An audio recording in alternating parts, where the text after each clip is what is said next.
একটা টার্মিনাল নিয়ে যাবে, তখন কিন্তু সব হালাল, তখন আর কোনো বিরোধী দল থাকবে না, কোনো এটার বিরোধিতা থাকবে না। সরকার তখন মানে পার্লামেন্টের সবাই মুখে তালা লাগায় বসে থাকবে, আর এখানে ভারত চিটং পোর্ট অপারেট করবে। পরে আপনি কর্নেল নাবাব হইতে পারবেন, নাহলে আপনার উপরে যাওয়ার কোনো ক্ষমতা নাই।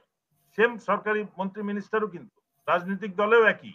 রাজনৈতিক দলের নেতারা যখন সবকিছু নিজের একটা দুর্বলতা তার নেতার হাতে না দিবে, তখন পর্যন্ত তাকে উপরে উঠতে দিবে না। বলতে পারবেন, সাকিব আলী বলতে পারবেন 5 লাখ টাকা আমি আমার আত্মা সত্তা সব বিক্রি করে দিব একটা ভিজিট দিলে, এসে শুধু একতরফা কাউকে বানাবো, মুসানবী বানাবো।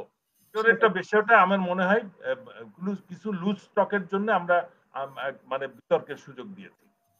করিডোরটা অ্যাবসলিউটলি প্রাথমিক পর্যায়ে, মানে সেক্রেটারি জেনারেল ভিজিটের সময় এই প্রসঙ্গটা উঠিয়েছে। এটা কিসের উপর বেস করে একটা রিপোর্ট হয়েছে যে মায়ানমারের এই এফেক্টেড এরিয়াতে মানে কাল্টিভেশনটা হয় নাই ঠিক মতো। এখন যদি এরকম সিস্টেমটা চালু না হয়, এটার পিছনে কিন্তু আলটেরিয়ার মোটিভ থাকতে পারে, আমি সেটাকে না বলছি না, কিন্তু সেই ফেমিনের ওয়ার্নিং এ একটা করিডোর, হিউম্যানিটেরিয়ান করিডোর এস্টাবলিশমেন্টের কথা হচ্ছে। এটার মধ্যে কিন্তু অনেক প্রসেস ইনভলভ। এখনই উত্তেজিত হয়ে দৌড়াদৌড়ি করার কোনো কারণ নাই। আর এটাতে সব থেকে বেশি উত্তেজিত ভারত এবং আওয়ামী লীগ এবং তাদের দোসররা দেশে। আমাকে তো আগে বুঝতে হবে পুরো জিনিসটা, আমরা জানতে চাই। সরকার যদি বলে যে সাপোজ ডক্টর খলিলুর রহমান বলছে যে আমরা দিব করিডোর, আমরা প্রথম জানতে চাই যে আপনি আপনার ডিটেলটা প্রকাশ করেন, ডিটেলসটা জানান, আমরা জানি। বা রাজনৈতিক দলদেরকে ডাকেন ডিটেল প্ল্যান নিয়ে, এরকম কিছু নাই তো। There is no return proposal received by the government other than verbal. এটা সরকারি তো এক ধরনের এই যে বলতেছি লুজ স্টক, এই জন্য বলতেছি দুই পক্ষ থেকে মনে করছে এটা বিরাট একটা ক্রেডিট কিছু, তো আমরা আগে প্রকাশ করে দিই।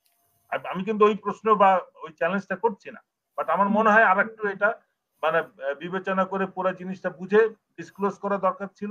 এট এ টাইম একটা কমপ্লিট ইনফরমেশন জনগণকে জানানোর প্রয়োজন ছিল। আর যখন আমরা একটা সাধারণ দৃষ্টিতে যেটা বুঝি, ভারত যেটা অপছন্দ করবে সেটা অবশ্যই আমাদের জন্য ভালো, এটা কিন্তু জেনারেল ক্রাইটেরিয়া।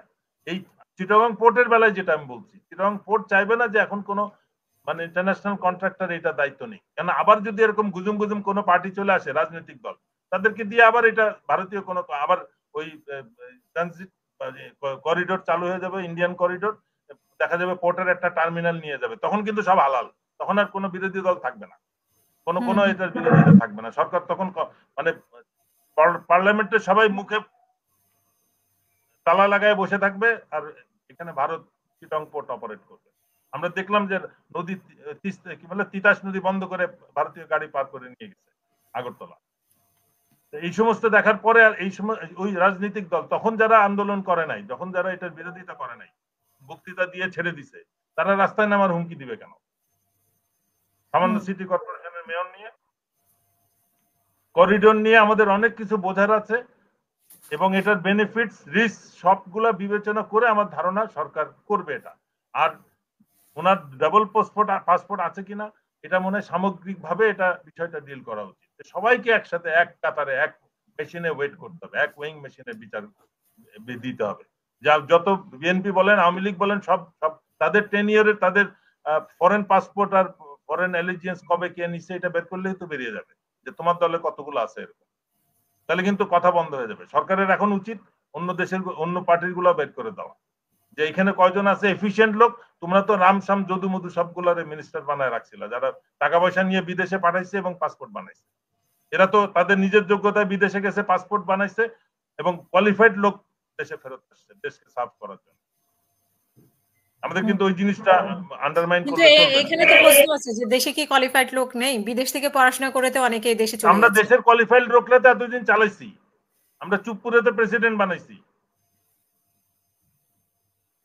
আমরা আব্দুল হামিদকে বানাইছি প্রেসিডেন্ট। আপনি আমরা তার নিয়ে তো অনেক কথা বললাম, প্রিয়াঙ্কা চোপড়া। আমরা যাদেরকে বানাচ্ছি তারা তো দেশেরই, তো এমপি মিনিস্টার মোজাম্মেল, সেই 72-73 সালের রেপিস্ট, তাকে আমরা মুক্তিযোদ্ধা মন্ত্রী পেলাম। আমরা নিজেদের কি করি এটা তো দেখতে হবে। দেশের যারা আছে, নাই তো আমি বলছি না, দেশের যারা আছে তারা তো কখনো ক্ষমতার কাছাকাছিও যাইতে পারবে না। আমরা তো খুঁজে এমন লোকরা নিব যে আমার কথা শুনবে। আর্মিতে সেনাবাহিনীতে হচ্ছে আপনি স্পাইনাল কর্ডটা খুলে জমা দিবেন, তারপরে আপনি কর্নেল অ্যান্ড অ্যাবাভ হইতে পারবেন, নাহলে আপনার উপরে যাওয়ার কোনো ক্ষমতা নাই। সেম সরকারি মন্ত্রী মিনিস্টারও কিন্তু রাজনৈতিক দলেও একই। রাজনৈতিক দলের নেতারা যখন সবকিছু নিজের একটা দুর্বলতা তার নেতার হাতে না দিবে, তখন পর্যন্ত তাকে উপরে উঠতে দিবে না, যে তোমার ওইটা ধরে আমি তোমার কন্ট্রোল করবো। রিমোটটা নেতার হাতে ছাড়তে হবে।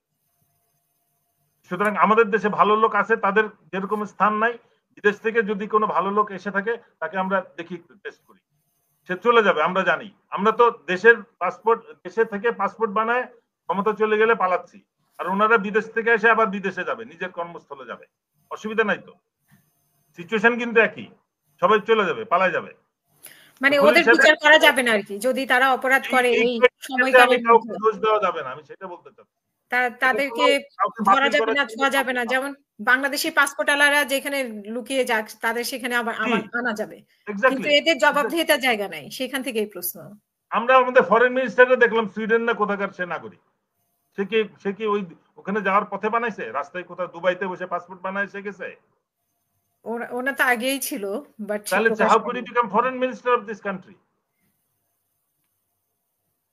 আমি তো ওইটা বলতে পারবো না যে আমি আওয়ামী লীগ হলে সব জায়েজ, আর যে দল করে না সে যেহেতু ইন্টারিম গভর্নমেন্ট, তার জন্য সবকিছু সংবিধান মোতাবেক হইতে হবে।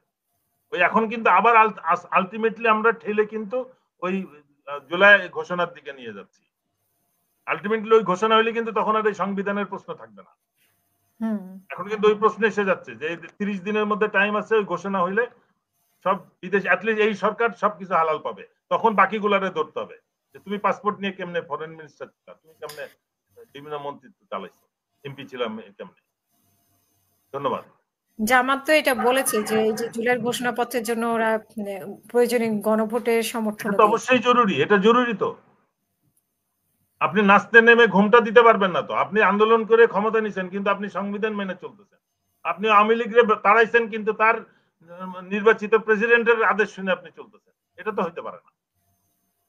তার লোকজন সব প্রশাসনে আপনাকে নিয়ন্ত্রণ করতেছে, ফাইল সব তারা পুট আপ করতেছে, আপনি তো শুধু স্বাক্ষর করবেন। আসিফ তো শুধু স্বাক্ষর করতেছে, এটা বুঝতে হবে। তাকে চালাচ্ছে কারা? তারা তো সব আওয়ামী লীগের, ওই আওয়ামী আমলের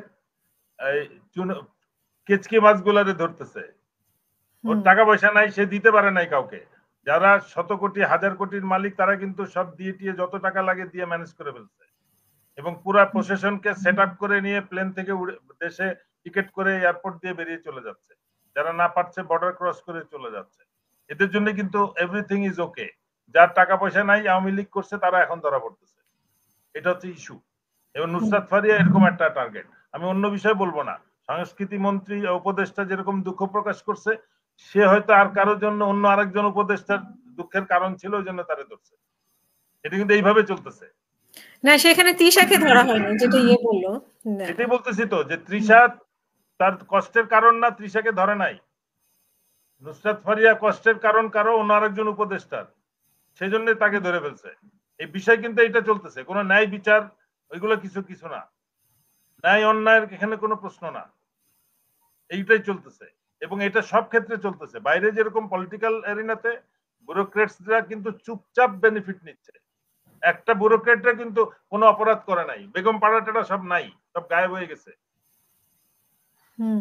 আর সামরিক বাহিনী তো সব মানে ধরে ধরে প্লেনে উঠাই পাচার করে দিচ্ছে, এবং তারা সবার জন্য কন্ট্রাক্ট নিছে। ওই 264 জন শুধু না, আরো সবাই এখন টাইম টু টাইম যে যেভাবে প্লিজ করতেছে চলে যাচ্ছে। This is what is going on. আর আমাদের প্রবলেম হয়ে গেছে যে আমরা যে ভালো কেউ যে দায়িত্ব নিবে সেটার উপায় নাই। তো এখন তো পুরো সেটআপটাও পুরনো সেটআপ রয়েছে, এবং তারা সাকসেসফুলি কি কাজটা করছে, তারা কিছু বিভিন্ন জনকে বিভিন্ন রকম টোপ দিছে, এবং এই টোপগুলো যারা এতদিন বঞ্চিত ছিল, বড় বড় কথা বলছে, লম্বা দাড়ি টুপি মাথায় দিয়ে ঘুরে, একটা চায়না ভিজিটে কত টাকা লাভবান হয়, 5 দিনের সফরে কত টাকা বলতে পারবেন? সাকিব আলী বলতে পারবেন?